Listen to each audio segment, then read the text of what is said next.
उल्टा नाम लगा दिया। नाम नाम क्या है? नाम की महिमा बहुत गजब है। एक राम दशरथ की जाए, एक राम संसार कहा, संसार के मालिक हैं। राम तरन तारण करता है, राम पालन पोषण करता है। तो नाम का बड़ा महत्व है भैया। इसलिए हमारे पहले के पूर्वज थे ना, हमारे दादा पिताजी, तो नाम बड़ा सुंदर रखते थे। बोले क्या? बोले केशव, मोहन, मुरारी, शालिग्राम, ऐसे नाम रखते थे। और अब नाम तो बिगड़ गया, अब सर्च होने लगा। और अब कैसे? जो विदेश में कुत्ता कुत्ती का नाम होता ना, कुत्ता कुत्ती अपने अंग्रेज लोग रखते, वैसा नाम रखने लगे। बोले क्या? बोले एमपी, डिम्पी, पिम्पी, डब्बा। हे भगवान, आज आमिर अपने बेटे का नाम नारायण रख करके तर गया। तर क्या गया? यमराज के दूत को भागना पड़ा। तो नाम ऐसा रखो। अरे भैया, मोहन मोहन, अरे ये जो हमारा शरीर है ना, क्या है? ये हमारा शरीर पाप का पुतला है, इससे भगवान का नाम नहीं आएगा, चुगली जरूर आएगी। भाई ऐसे बता रही, भाई ऐसे। ए भाई सुनी का? बोले का? अरे वो वहां का फला जगह आग लग गई। अरे आग लग जाओ वहां। अरे तू तो काहे के लिए बता रही है? तू तो बढ़िया भजन कर, आग लगे दुनिया में लगने। तो नाम, इसलिए नाम लेते थे, बढ़िया सुंदर नाम रखते थे, ताकि उस नाम के सहारे हम भी तर जाएं। एक बार भी राम नहीं कहेंगे। अगर हम अपने बेटे का नाम रख लिए तो 10 बार राम कहना ही पड़ेगा। चाहे नाराज में भी बोलोगे, हे राम इधर आ, हे राम इधर आ। राम मारूंगी, क्या राम को मार सकता है कोई? लेकिन बालक है। अरे कैसा भी तो नाम आ रहा है।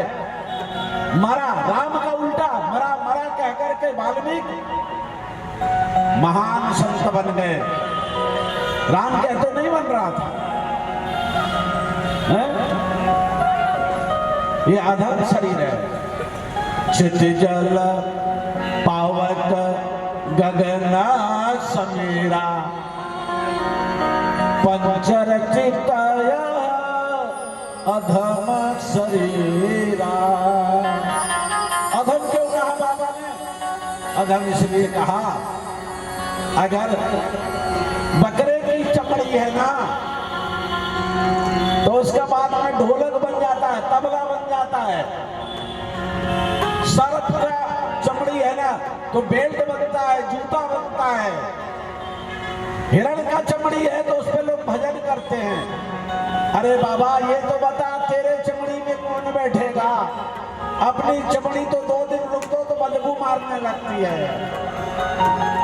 अपने चमड़ी को अगर कोई आदमी मर गया तो आदमी कहता जल्दी करो भैया, इसको जलाओ, नहीं तो इसके चमड़ी से बदबू आने लगेगी। ये अधम है। इसलिए बाबा ने लिखा ना कि क्षितिजल पावक गगन समीरा, पंचरचित अधम शरीरा। ये अधम है। और इस अधम शरीर से हम भगवान का नाम भी नहीं ले पाते हैं। इसलिए अगर हम अपने बेटे का नाम राम रख दिया, मोहन रख दिया, सोहन रख दिया, और बाई हो गई तो लक्ष्मी रख दो, गोदावरी रख दो। पहले तो रखते थे ना। नाम की बड़ी महिमा है। एक बार एक बाई के शादी हो गई, और जब शादी हुई तो बाई का बड़ा सुंदर नाम था, पर उसके जो पति था उसका नाम बुधुआ था। कोई भी आवे, कहा भाई बुधुआ कैसा है? बुधुआ के मां से पूछ रही, लेकिन बहू को इतना गुस्सा आ रही तो उठ के कहूँगा मारूंगा। हमारे आदमी का नाम बुधवा रख दी। एक दिन अपने पति से झगड़ा करने लगी। पति से बोली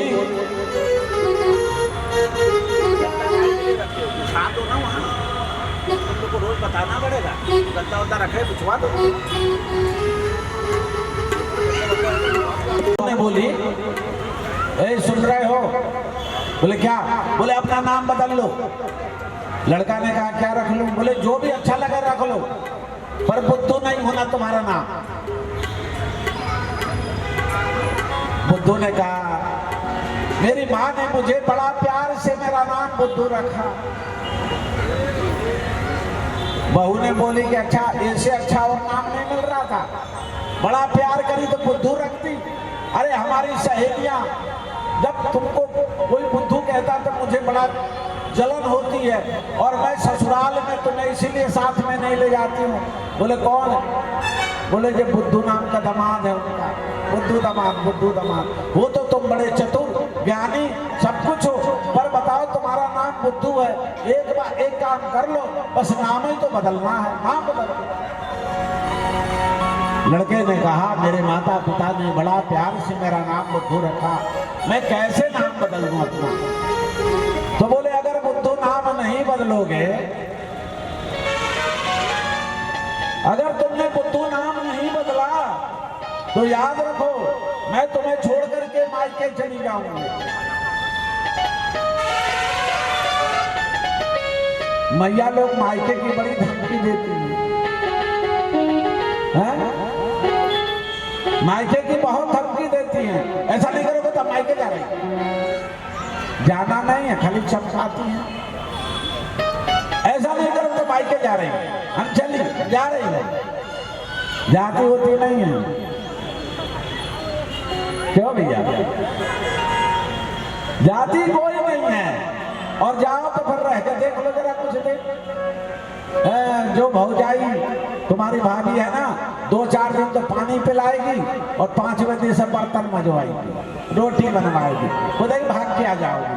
जब भी तुम्हारा गुजारा होगा तो अपने ससुराल में होगा। इसलिए मायके का ज्यादा अभिमान मत करो, मायके का ज्यादा अभिमान मत करो। मायके का ज्यादा अभिमान करोगे तो मायके वाले काम नहीं आएंगे, आएंगे ससुराल वाले। बोले अगर आपने नाम नहीं बदला तो मैं कल चली जाऊंगी।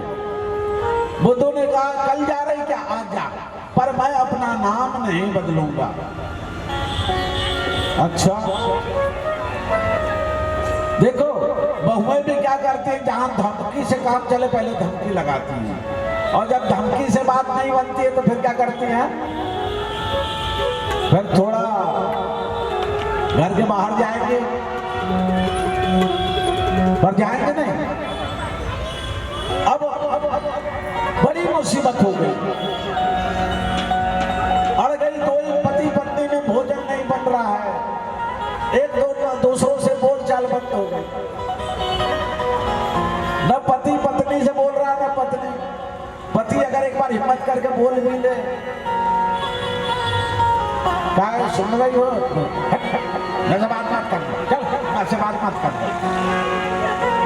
अरे भगवान, बुधवा ने कहा मैं नाम नहीं बदलूंगा चाहे कुछ भी हो जाए। और हुआ क्या? आज भाई नाराज होकर के सूटकेस उठाई और चल दी। बोले अब नहीं रहूंगा तुम्हारे साथ, अगर तुम नाम नहीं बदलोगे तो हमें बदल दो। हमें बदल दो मतलब तुम दूसरा ब्याह कर लो, हम जा रहे हैं मायके।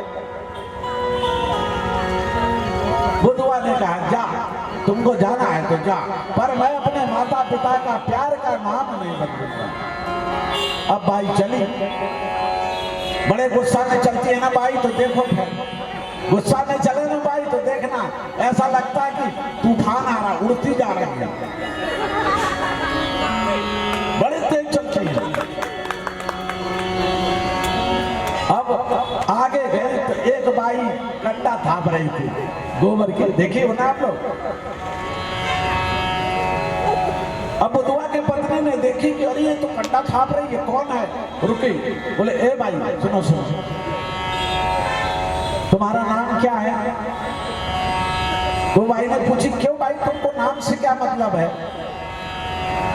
जान का नहीं पहचान का नाम पूछ रही हो? अरे बोले नाम बताओ, तुम्हारा नाम क्या है? बोले हमारा नाम लक्ष्मीबाई है। लक्ष्मीबाई? अरे नाम लक्ष्मीबाई कंडा थप रही। अब थोड़ा सा गुस्सा कम हुआ, आगे बढ़ी तो एक बाई पानी भर रही थी कुआं में। बोली भाई प्यास लगा, पानी पिला दे। बुधवा की पत्नी ने बोले पानी पानी तो पीना नहीं तो नाम पूछना था। बोले भाई तुम्हारा नाम क्या है, करती क्या हो? तो बोले बस दूसरे घरे बर्तन झाड़ू पोछा करती हूँ, पानी भरती हूँ। तो बोले तुम्हारा नाम क्या? बोले हमारा नाम महारानी है। महारानी हो के पानी भर रही, दूसरे घरे झाड़ू पोछा लगा। फिर आगे पहुंची तो एक आदमी भाग रहा था, बचाओ बचाओ बचाओ करते। देखा उसके पीछे एक शेर आ रहा था। उसने पूछी भैया क्यों भाग रहा है? बोले वो शेर आ रहा है ना, उसके सर्फ आ रहा है, शेर आ रहा है, वो भाग रहा है डर के मारे। बोले इतना हट्टा कट्टा डर के भाग रहा है? बोले हाँ डर के भाग रहा है। बोले इसका नाम क्या है? बोले इसका नाम क्या है? बोले इसका नाम है शेर सिंह। नाम शेर सिंह और भाग रहा है, देख के सर्प को देख के भाग रहा है। अरे शेर है तो जरा मुकाबला करो। फिर आगे पहुंचा, जब आगे पहुंचा तो देखा एक आदमी मर गया, उसको सब उठा के ले जा रहे थे। राम राम सब है, सब किए गए थे। बुधवा की पत्नी ने बोली भैया इनका क्या नाम है? तो बोले इनका नाम है अमर सिंह। अब लौट ही आई, चुपचाप लौट के आ गई। लौट के आई तो उसका पति आया, शाम को देखा तो घर में बैठी है, बढ़िया भोजन बना रही है। बुधवा तो ये सोच गया था कि आने वाली नहीं। बोले लौट आई? बोले हाँ। क्यों लौट आई? बोले क्या करती? अब हमको समझ में आ गया। क्या समझ में आ गया? बोले लक्ष्मीबाई को कंडा थपते देखा, महारानी को पानी भरते देखा, शेर सिंह को भगते देखा, अमर सिंह को मरते देखा। ऐसे अच्छा हमारा बुधवा ही ठीक है।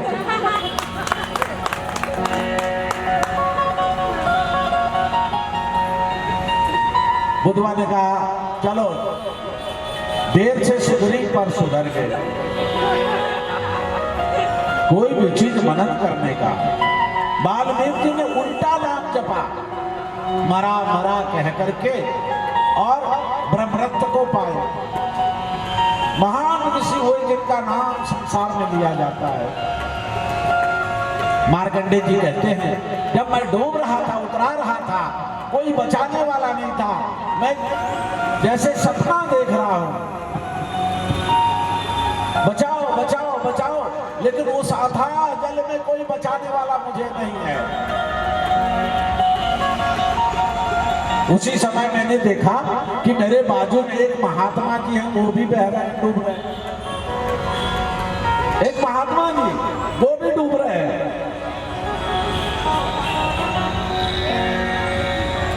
मैंने सोचा चलो हम अकेले नहीं डूब रहे, हमारे साथ में भी कोई डूब रहा है। मैंने डूबते हुए चिल्लाया महात्मा जी महात्मा जी। मार्कंडेय जी कह रहे हैं मैं डूबते हुए चिल्ला रहा हूं महात्मा जी महात्मा जी। महात्मा जी ने हमारे तरफ देखा, बोले इधर आओ इधर आओ। अब मरता क्या नहीं करता। मैं धीरे धीरे अपना हाथ पांव चलाते हुए महात्मा जी के पास गया। जब वहां गया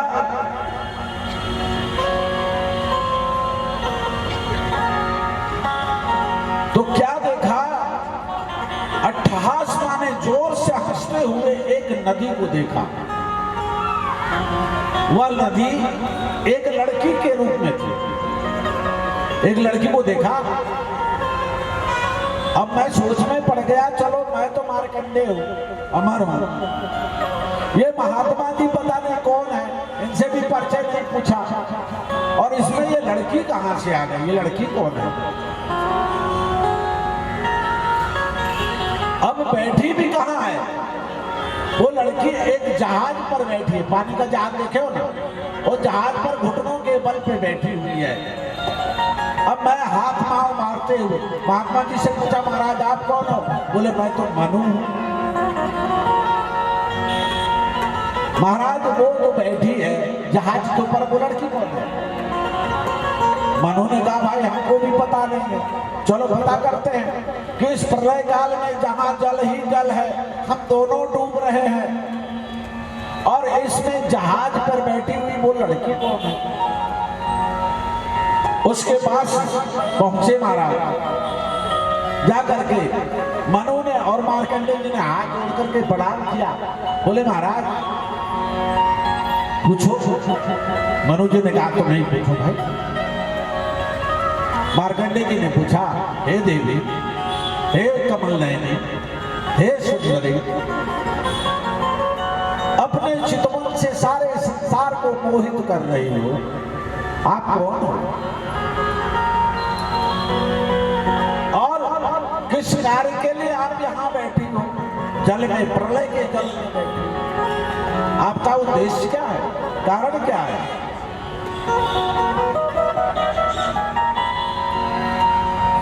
सुंदरी ने कहा, उस लड़की ने कहा, हे महेश, हे मानव, आप मुझे देख करके विस्मित हो रहे हो, इस जल में मैं कहां से आई? तो सुनो,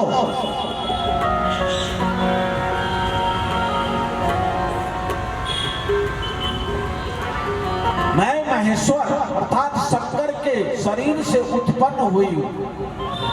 वो लड़की क्या कह रही है कि मैं शंकर के शरीर से उत्पन्न हुई हूं, और मेरा नाम अमृता है। अमृता का मतलब जो कभी मरता ना। मैं देव नदी हूं, मुझे नर्मदा भी कहा जाता है। मैं देव नदी हूं, आप लोगों को बचाने के लिए मैं जहाज लेकर के आई हूं,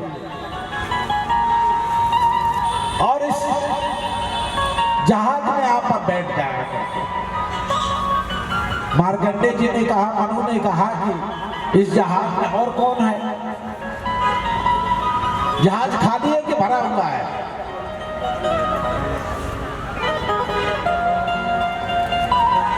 तो नर्मदा ने कहा कि जहाज खाली हो या भरा हो, तुम्हें तो बैठने से मतलब ना, बैठो। अरे तुम्हें बचाने के लिए मैं आई हूं, और मैं ही नहीं आई हूं, हमारे साथ में सदा शिव भगवान भोलेनाथ महेश्वर भी आए हैं। कहाँ है? मार्कंडेय जी ने पूछा कहाँ है? बोले वो जहाज के अंदर बैठे हैं, और मुझसे कहा कि जाओ तुम उन्हें लेकर के।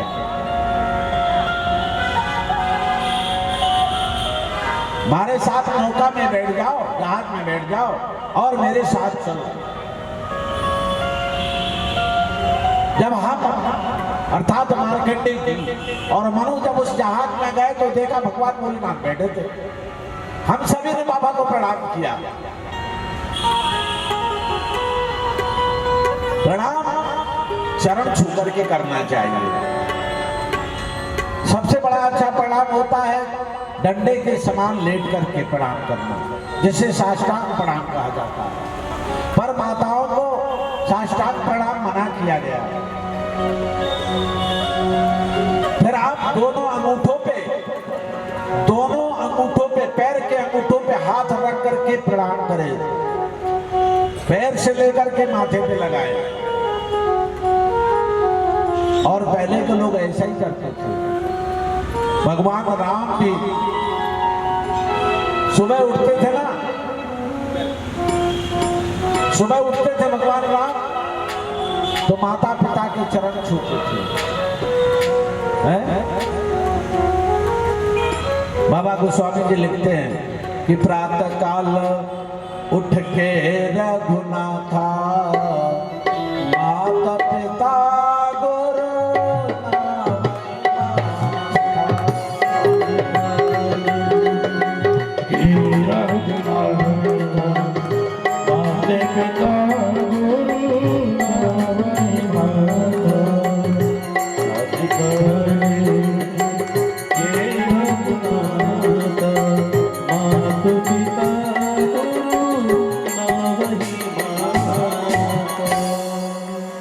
इसलिए चरण छू करके प्रणाम करना चाहिए। अब तो बड़ा जमाना बदल गया, घुटना का पढ़ लेते हैं, घुटना महाराज जी हाथ बताओ, हाथ का पढ़ लेते हैं, कमर मिल गई कमर का पढ़ ली, पीठ मिल गई पीठ का पढ़ ली। क्या है? अरे जब आप हमारा चरण छू करके पढ़ोगे ना तो हमारा पुण्य प्राप्त करोगे, पीठ में पुण्य थोड़ा रहता है।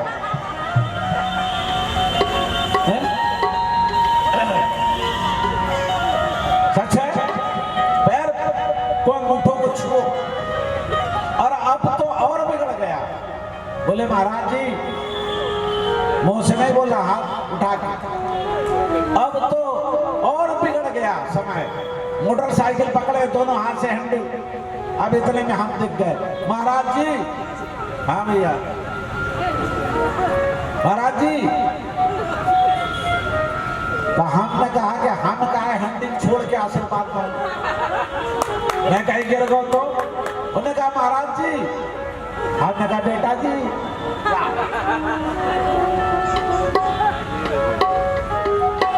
आपने सर हिला करके प्रणाम किया तो हमने सर उठा के जमा आशीर्वाद दे दिया।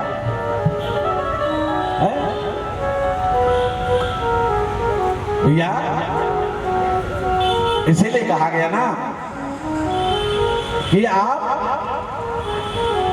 किसी का भी प्रणाम करो, साधु संत, मैया जाओ मैया के पास तो उनका चरण पादुका रखा है ना, उसको बकायदे हाथ लगाओ, उसको माथे से लगाओ, नेत्रों से लगाओ।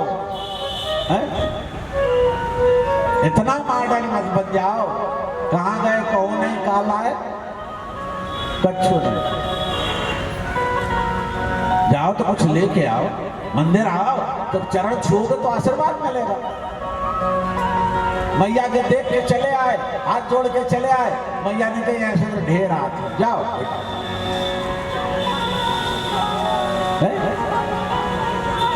तब उस देवी ने, मार्कंडेय जी कहते हैं उस देवी ने हमको लेकर के जहाज के अंदर गई, और अंदर गई तो हमने क्या देखा कि बाबा भोलेनाथ बैठे हैं, जटा फैलाए, नाग देवता बिल्कुल फुसकार मार रहे हैं।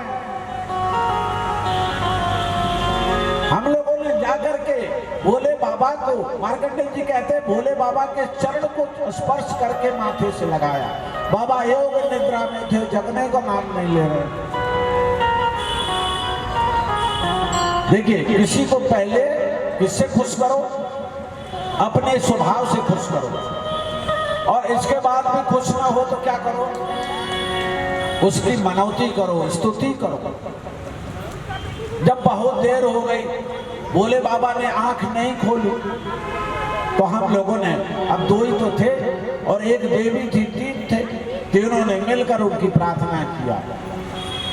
जीवन है तेरे हवाले डमरुआ वाले। क्या कहा? भोले बाबा डमरू रखते हैं ना, इन तीनों ने भगवान का स्तुति करने लगे भोले बाबा का। क्या कह रहे हैं? जीवन है तेरे हवाले,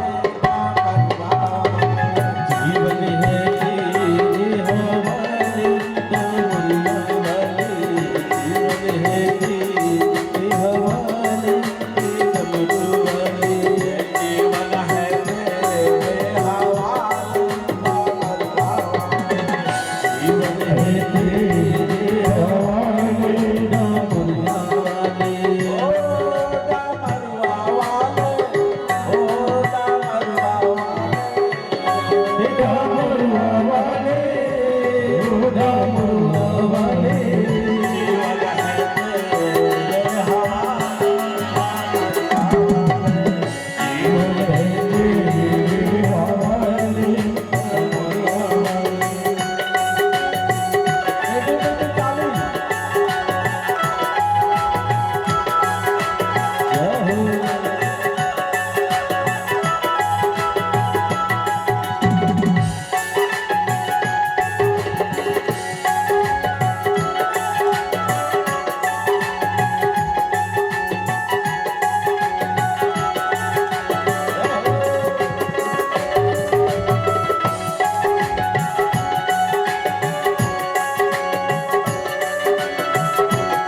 बोलो नर्मदा मैया की जय।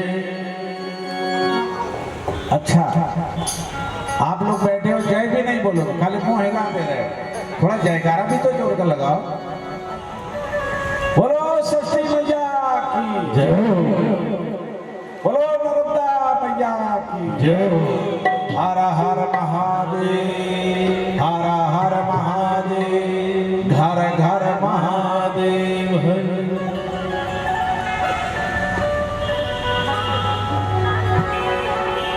मार्कंडे जी, मनोज जी और नर्मदा देवी तीनों भोले बाबा के पांव में लौट गए सीधे,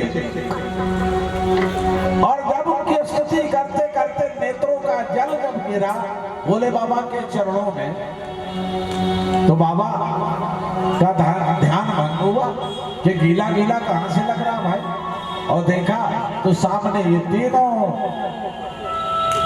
चरणों में पड़े। भोले बाबा ने उठाया, बोले उठो उठो उठो।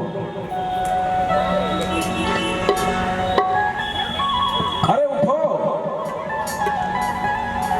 सुनाओ कैसे आना होगा।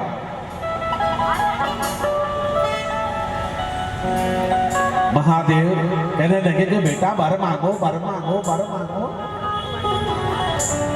सबसे ज्यादा जल्दी प्रसन्न होने वाले देवता भोले बाबा हैं, इसलिए तो कहते हैं हमारे बड़े कथाकार मिश्रा जी, एक लोटा जल सब समस्या का, इसलिए सब जल चढ़ाओ। कौन सा पैसा लग रहा।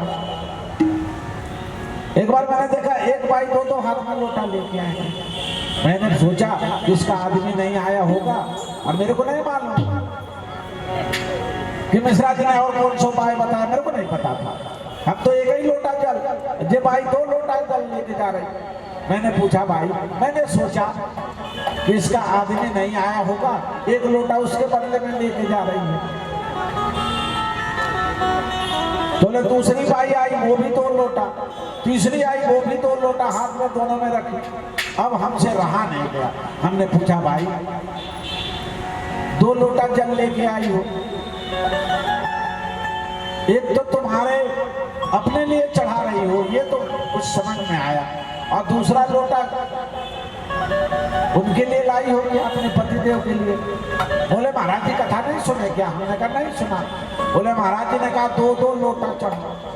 तो हमने बैसाख में बोला होगा ना, बैसाख में गर्मी रहती है, बाबा को बहुत शरीर तपता है, अब तो भादो लग गया है, अब तो जुकाम हो जाएगा, सर्दी हो जाएगा।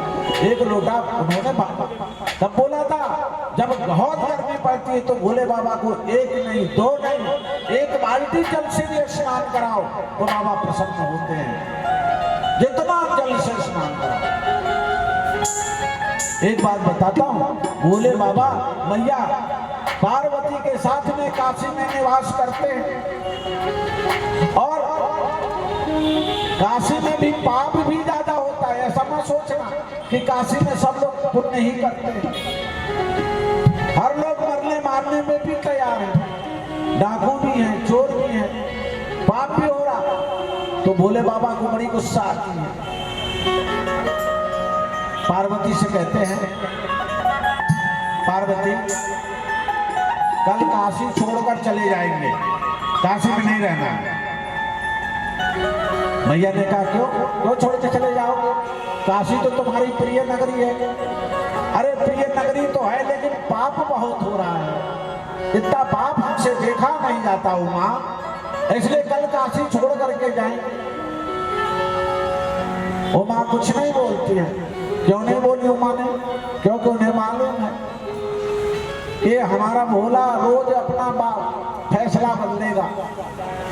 और जब सुबह हुआ 3 बजे रात में, 3 बजे से गंगा का जल चढ़ने लगता 12 महीना, चाहे जाड़ा हो, गर्मी हो, बरसात हो, सब लोग अपने अपने पात्र में जल लेकर के भोले बाबा के ऊपर जब चढ़ाने लगते हैं, और क्या कहते हैं, हर हर महादेव शंभो काशी विश्वनाथ गंगे, काशी विश्वनाथ गंगे, मैया पार्वती संगे, हर हर महादेव शंभो, हर हर भोले बाबा खुश हो जाते। पार्वती मैया बोली चले, कह रहे थे ना कल चलने को, चले क्या? बोले बाबा रुको। बोले क्या? बोले ऐसे भक्त कहाँ मिलेंगे? अरे काशी जैसे भक्त नहीं संसार में, इसलिए नहीं जाएंगे, जाना कैंसिल हो गया। और एक बात और बताऊं, भोले बाबा रोज कहते हैं जाने को, लेकिन कभी नहीं जाते। भोले बाबा तो भक्तों के दिल में रहते हैं ना।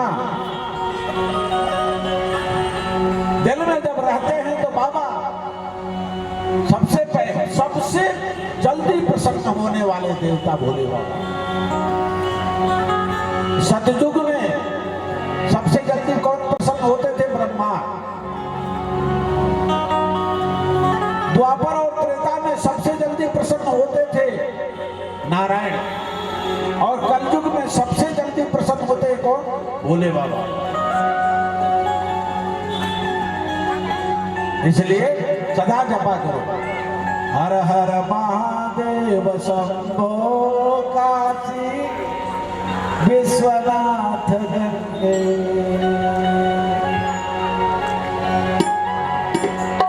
तो विश्वनाथ गंगे, हर हर महादेव शंभो काशी विश्वनाथ गंगे। भैया बाबा प्रसन्न हो गए, वर मांगो वर मांगो।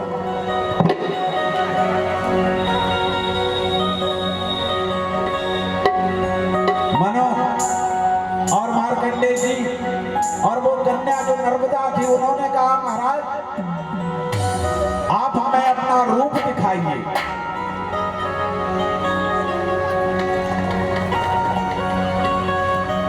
भगवान भोलेनाथ ने अपना पूर्ण रूप दिखाया। जटा जूट, सर्पों की माला,